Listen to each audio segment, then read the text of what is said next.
We all know what it feels like when we're having a really good day. We feel energized, we're thinking clearly, we don't get knocked off track when things don't go our way, we're feeling good about ourselves, we're feeling good about other people. So the question is, what if it was possible to feel like this more often? Perhaps most of the time, even all of the time. Transcendental meditation has helped millions of people to live a more fulfilling, more rewarding, and ultimately more happy life. I felt tired, I wasn't sleeping really well. I felt that I was very reactionary across all fronts. I heard about TM, and I'll be honest, I was a bit skeptical. I thought it couldn't possibly work for me. I'm so constantly on that high octane level, constantly reacting. And I went for my first instruction, and I honestly remember leaving the building and I knew something had happened. I'd never felt so light. I know the good that it does me, how I feel during meditation and after meditation, and actually just committing that to yourself to have a regular practice where you're looking after yourself. Because, you know, as cliched as it might sound, you can't look after other people unless you are looking after yourself. Transcendental Meditation, or TM for short, is a simple, natural, effortless technique practiced 20 minutes twice a day, sitting comfortably with the eyes closed. It gives profound rest and relaxation to mind and body, leading to clarity of thought and a sense of balance and calmness in our daily activity.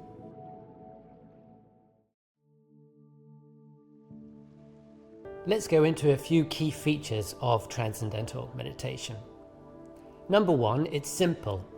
It's simple not because it's simplistic or a beginner's meditation, but because there is an elegant, profound simplicity to the practice. Number two, it's natural. There is no manipulation or suggestion. Anyone can practice Transcendental Meditation as well as anyone else.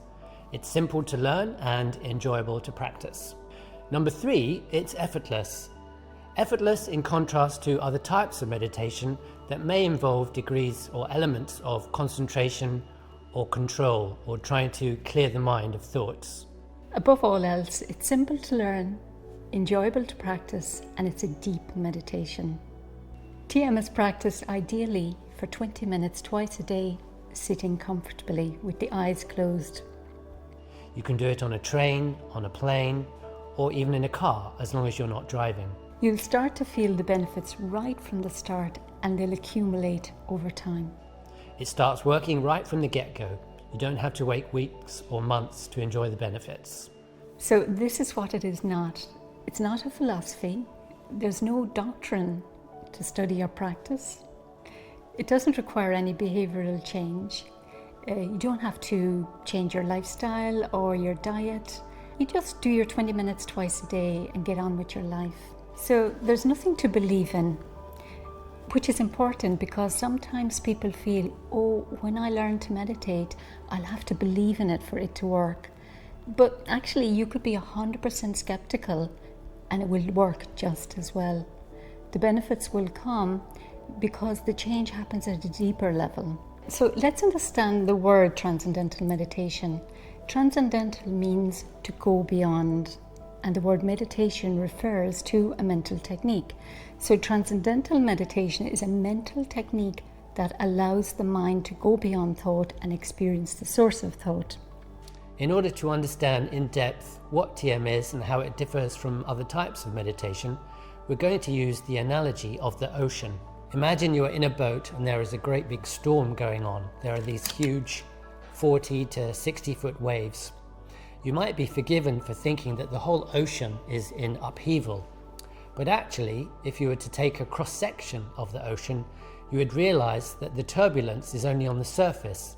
But if you go deeper, it gets quieter, and the ocean bed is completely still and silent. The mind also has different levels.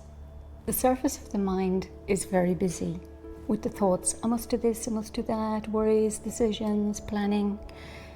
But you can go deeper where there's the level of feelings, ideas, intuitions. And then you can transcend that completely and the mind is completely still and silent. So this is the transcendental level, the source of thought, that state of restful alertness. We spend most of our time on the surface of the mind. Stress, fatigue, anxiety, challenges, traumas, excitement keep the body in a very revved up state. This is the aspect of the mind that we are most familiar with. This is the voice that is telling us, I've got to do this, I've got to do that, she shouldn't have done this, he should have done that. This is the active thinking level of the mind. So it's like as if we're sitting on a raft of adrenaline and cortisol, and we're being tossed around by the wind and waves of life.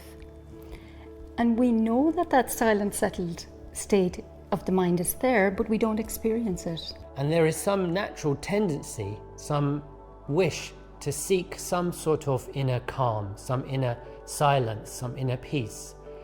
And the operative word here is inner. Where is this inner, and how do we get there?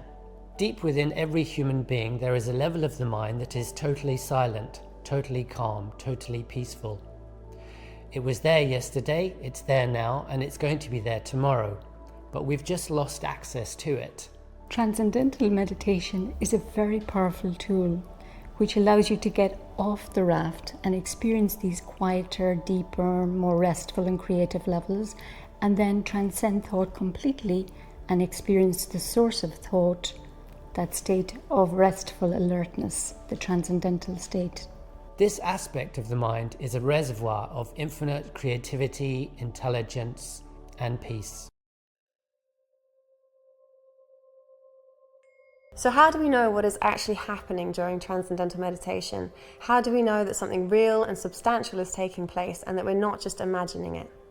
Well, we know from our own experience, and we also know from science. And what we know from science is that the mind and body are not just directly interconnected or correlated, they are in many regards one. So we've already learned that during TM, the mind settles down to quieter levels. And so correspondingly, the body also settles down to deeper states of rest. Even though Transcendental Meditation is a mental technique, the body is profoundly affected. The fact is that the deep rest we gain during just 20 minutes of Transcendental Meditation gives the body a chance to repair. What the research shows is that deep rest is in many regards deeper than the deepest part of sleep. The body loves this rest. It gets a chance to do all the repair jobs, and that is how we are refreshed and renewed. And then there's a hormone, probably some of you have heard of, cortisol. When we are frightened, anxious, angry, when we're facing danger, cortisol levels increase. Cortisol is pumped in to the bloodstream. And it's been found that just after 20 minutes of sitting in Transcendental Meditation, cortisol levels decrease by 30%. And it actually gives an explanation about why we're feeling more relaxed, calmer, more at ease during a period of Transcendental Meditation. And then there is serotonin, the so-called happiness neurotransmitter. During Transcendental Meditation, serotonin and another hormone, prolactin, increase. When serotonin and prolactin are present, they are associated with a feeling of well-being. Other research shows that there is a significant reduction in blood pressure, in cholesterol, and in a risk of a heart attack or stroke. The research focused on ADHD, depression, anxiety, both high anxiety, panic attacks, and generalized anxiety, all indicate how the practice of Transcendental Meditation leads to a better experience of life. What the research clearly shows is the effect that Transcendental Meditation has on the brain, all different parts of the brain. So we have the frontal lobe. Everything good about the brain happens in those frontal lobes. We have good decision making, planning, moral reasoning, sense of self. So during TM, all parts of the brain are connected and the connections are strengthened. The problem is that when we're stressed, that front part of the brain that is so important, it goes offline. This is why stressed people do not make good decisions and they're not solving problems very well. Now, researchers found that the flow of blood to the front of the brain, where we're doing all of our rational thinking, higher comprehension, increases during Transcendental Meditation. The connection between the right and left brain hemisphere is strengthened. There is an overall coherence when we're meditating. And thanks to a mechanism known as neuroplasticity, the connections that are formed and strengthened during our meditation, they stay with us as we come out into our daily life and when we're engaging in activity. This is why people report that they think more clearly, they solve problems more easily, students have better test results. This is what is possible when the brain is optimized. Now that actually just means that the brain is coming together in a state of synchrony and coherence, orderliness. We're developing our mental potential. And as we meditate, day after day, week after week, we're starting to utilize that mental potential in our daily life. So we see that it's not magic, it's science. With this research, we can really understand that whole brain functioning comes about through the simple, regular practice of transcendental meditation. And as a result of this, we're finding more creativity, the growth of intelligence. We can grow in intelligence whatever age we are, whatever our occupation. And when you're feeling more calm, more positive, more relaxed, your relationships improve. Not because you decide that you want to be nicer, but because just very naturally and spontaneously you are more appreciative and more tolerant of the people in your life. There is also proven research of the effects of meditating together, especially in a large group. This has been called the Maharishi effect and can be simply defined as the influence of positivity on the natural and social surroundings. Whole communities, whole societies, when a large number of people are actually practicing transcendental meditation in that city, in that community or country, that the trends of life start to improve themselves. So just practicing transcendental meditation at home or wherever we are, we're doing something not just for ourselves, but for our whole community and ultimately the whole world. What's important is the benefits are cumulative over time. So the more that we practice, the more that we're regular, more of that inner quiet and calm is carried over when we're engaged in activity.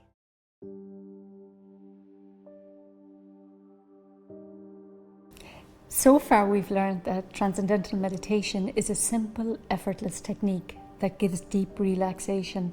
And this deep relaxation releases stress, dissolves tension and fatigue, rejuvenates the body and mind. Now we want to look in more detail at how TM works and how it differs from other meditations. The big question is, how does it work? How do we allow our mind, our attention, our awareness to settle down effortlessly, naturally to this deeper, more silent level of the mind? First of all, let's establish that this experience in deep transcendental meditation is a profoundly and deeply satisfying experience. Let me give you a couple of examples.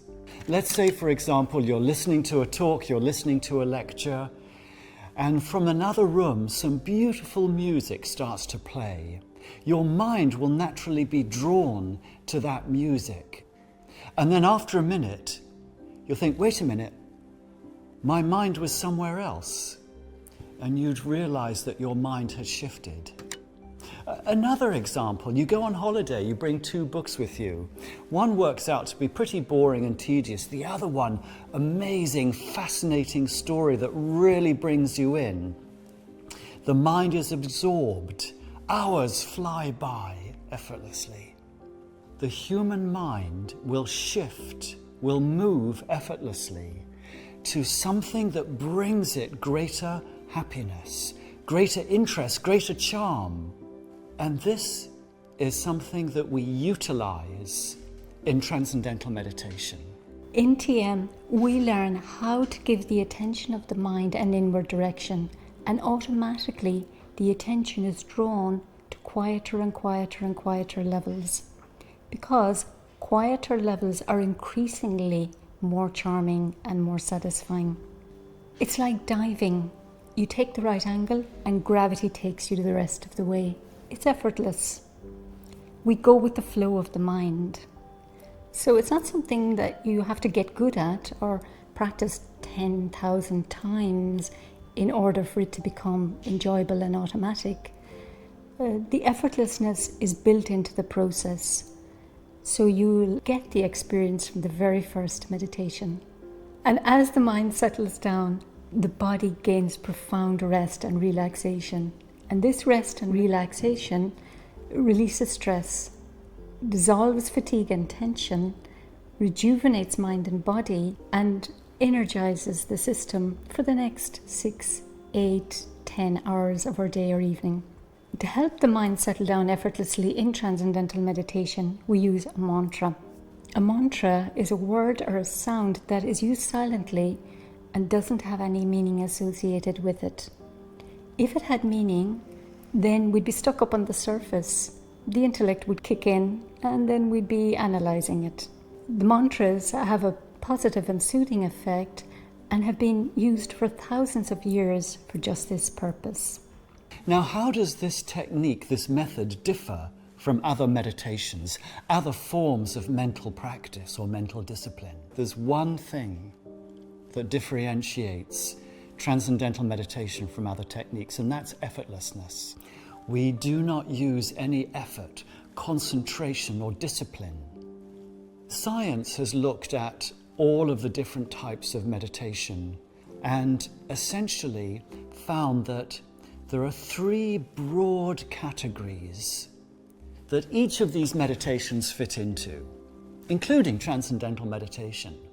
The first category of meditation is focused attention. Meditations in this category keep the mind focused on one experience. It's any meditation that involves concentration or focus, trying to clear the mind of thoughts or concentrating on the breath. These meditations develop parts of the brain involved with concentration and focus. In Transcendental Meditation, the whole brain is enlivened by the process of transcending, so all the parts are developed as opposed to just specific parts. Another type of meditation, mental discipline, is commonly known as mindfulness. Scientifically, we can call this open monitoring, observing thoughts, bringing the attention to the current moment. This type of meditation, mindfulness, does involve some degree of effort, some degree of control. If we come back to the ocean analogy, it would be rather like observing the rise and fall of waves and accepting them, tolerating them. The third type of meditation, or the third category, is described as automatic self-transcending. And this is where Transcendental Meditation fits. As we've already discovered, it's not a form of concentration. We're not controlling thoughts. It's not a form of observation. We're not concerned with thoughts. With Transcendental Meditation and the use of the mantra without a meaning means that the mind is free to transcend, to go deeper, to go beyond.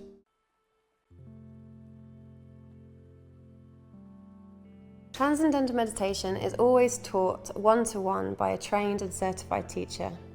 This is really important because TM is not a mass meditation. It's not something that you can learn from a book, for example. You always learn from a trained teacher. And we learn over a period of 4 days, 4 consecutive days. It's about an hour to an hour and a half on each day. And on that first session with your trained and certified teacher, what you're given is a sound, the proper mantra, which is the vehicle to settle down. And then you're taught how to use it properly. Both these elements are absolutely essential. Transcendental meditation dates back thousands of years. It's not a philosophy, it's not a religion, it's a universal practice. TM comes from the ancient Vedic tradition. This tradition was passed down orally from teacher to student through the ages. The most recent great meditation teacher was Maharishi Mahesh Yogi. Maharishi taught and proceeded to train thousands of TM teachers around the world in how to select the proper mantra for the person learning and instruct them in its proper use. Finally, many people ask if you have to sit in a certain position to practice TM. You'll be pleased to know the answer is no. The only way you have to sit is comfortably, and it doesn't have to be totally silent either, as long as you are comfortable. So to conclude, Transcendental Meditation is a simple and natural technique that gives access to the quiet, silent level of mind which is always there but overshadowed by the noise and craziness of everyday life. So there is no change in lifestyle, there is nothing to believe in, and there is no philosophy. Just a simple, natural, effortless technique that once you learn, you enjoy and carry with you for the rest of your life. You now have all the information you need in order to learn Transcendental Meditation. Your next step is to get in touch with your local TM teacher or centre, who will schedule a 15 to 20 minute conversation or online chat with you. During that conversation, they will answer any questions you might have, and they will walk you through the application process and book you onto a course. I hope you found these videos informative, and I'd like to thank you for your time.